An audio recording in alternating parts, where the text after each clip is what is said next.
వచ్చినట్టుగా రౌడీజం పెరిగిపోయింది. ఇష్టం వచ్చినట్టుగా ఎవరికి బుద్ధి పుడితే వాళ్ళు చేస్తూ ఉండే కార్యక్రమాలు జరుగుతూ ఉన్నాయి. లా అండ్ ఆర్డర్ పూర్తిగా గాడి తప్పిన పరిస్థితులు కనిపిస్తూ ఉన్నాయి. ఇప్పటికైనా చెప్తా ఉన్నాను, హెచ్చరిస్తూ ఉన్నాం, మరొకసారి కూడా చెప్తా ఉన్నాం. శుక్రవారం ఈ మధ్య కాలంలోనే జరిగిన ఇంకొక ఘటనలో ఏకంగా చంపేసిన ఘటన చూశాం నంద్యాలలో. శుక్రవారం నేను అక్కడికి కూడా పోతా ఉన్నాను.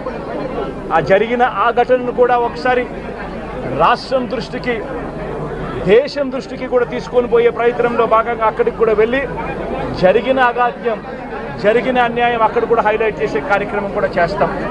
ఖచ్చితంగా హైకోర్టు తలుపులు తడతాం, అవసరమైతే సుప్రీంకోర్టు తలుపులు కూడా తడతాం. ఇప్పటికే ప్రధాన రాజకీయ పక్షాలన్నింటికీ కూడా రాష్ట్రంలో జరుగుతూ ఉన్న అన్యాయాల గురించి వివరించడం జరిగింది. ఇక హైకోర్టు, సుప్రీంకోర్టు గడపలు కూడా గట్టిగా వాళ్ళ తలుపులు కూడా కొట్టే కార్యక్రమాలు గట్టిగా చేస్తాం. రాష్ట్రంలో జరుగుతూ ఉన్న ఈ అన్యాయాలు, ఈ ఆక్రందనల మీద ఎందుకు ప్రెసిడెంట్ రూల్ విధించకూడదు అని చెప్పి కూడా గట్టిగా వాళ్ళని అడిగే కార్యక్రమం కూడా చేస్తాం.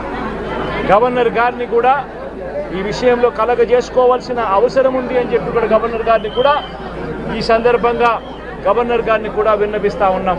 ఇవన్నీ కనీసం మీరన్నా సుప్రీంకోర్టు జడ్జిగా పనిచేశారు, కనీసం మీ సమక్షంలో మీరు ఉండగానే ఇవన్నీ ఈ రాష్ట్రంలో జరుగుతూ ఉన్నాయి.